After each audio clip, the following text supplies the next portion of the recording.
Po sa bandang balakang. Ano po siya, sumasakit po siya. Then, pag inangat ko po na ganyan lang siya, masakit na po siya. Nararamdaman na. Then, So, nandito po siya. dito lang sa balakang, hindi siya nagmumula sa lower back. Wala naman sa lower back. Dito po sa kinawas. Wala naman. Pero dito po sa bandang set po. Minsan meron po. Dito sa may bandang, Tapos, pero mainly po, dito po talaga. yan, tapos bumababa. Bumaba po lang. Hanggang saan? Dito po sa parang buong-buong. Okay. Tataas ko siya. Sabihin mo sa akin, pag meron ng parang humihila o masakit, ha? O isang level na. Ano po siya.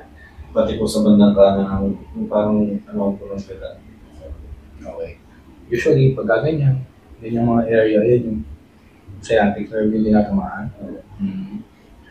So, ang goal natin is paluwagin siya ngayon, ha?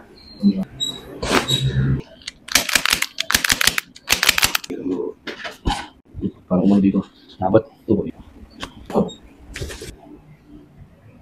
Di na kasing sakit kanina. Oo. Sorry. Last na. Kamusta? Kumpara kanina, ano masasabi mo sa ginawa natin?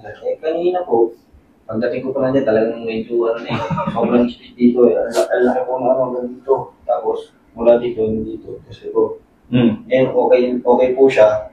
Medyo nagano yung parang Pipis yun. pipis siya na Parang nag-pipits and needle. so, okay.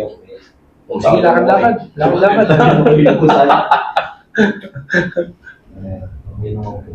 Dati pag naglalakad ako, dito po siya. Naramdaman ko po.